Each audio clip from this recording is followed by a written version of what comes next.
प्रत्येक सधवा नारी निज स्वामींकर दीर्घायु कामना करी सावित्री व्रत रखि थांती। तेबे एही व्रत दिन कौन करिबे एवं कौन करिबेनी देखंतु पूरा वीडियोटी।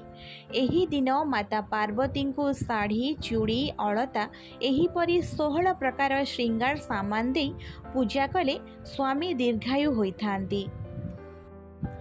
केवल पार्वती नुहे पार्वती सहित शिव को मध्य पूजा करने निहाती दरकार।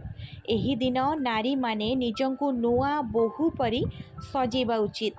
निजर साजसज्जा जिनस काहारी को देबा उचित नुहे। घरे जदि छोट पिला माने अछंती तांको उपरे रागंतु नाही किंबा पाटितुंड करंतु नाही। माता दुर्गा को लाल फूल चढ़ेबा एही दिन रे शुभ होइथाय। एही दिन स्वामी को पाद पूजा करिबा परे ही खाद्य ग्रहण करिबा उचित। एही अमावास्या रे पितृलोकों नाम रे छंचा ब्राह्मण को देबा अत्यंत शुभ होइथाय। एहा द्वारा पितृलोक संतुष्ट होइथांती।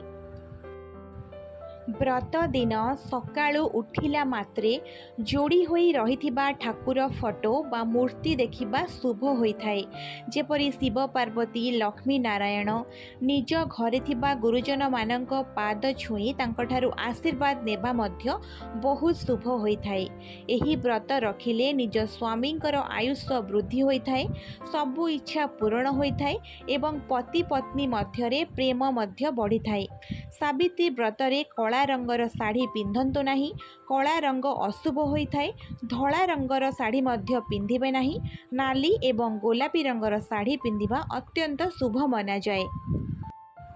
श्रृंगारर सामान दान करंतु किंतु निजर व्यवहार सामान दियंतु नाही।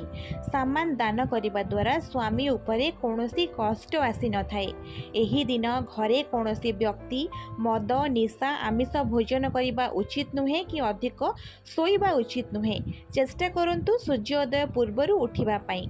एही दिन सिंथिरे भरी सिंदूर लगांतु। माता पार्वती प्रसन्न होइथांती एवं दीर्घायुर आशीर्वाद देइथांती। फाटी जाइथिबा चूड़ी चिरा फटा लुगा इत्यादि पिंधंतु नाही। निजर पति उपरे प्रेम स्नेह थिले एही व्रत रखंतु। अन्य कहार बाध्यबाधकतारे आसी एही व्रत रखंतु नाही। आपणकर गोटे भूल बहुत बड़ विपद होई पारे। बारंबार कली झगड़ा हेउथिले बा डिवोर्स होइथिले एही व्रत रखंतु नाही। एही दिन स्वामी जदि निज स्त्री को किछि उपहार दियंती भगवान प्रसन्न होइथांती। सदा सर्वदा खुशी रे रहिबार कृपा बरसैथांती। वीडियो भल लगे चैनल को लाइक शेयर एवं सब्सक्राइब निहाती करिवे।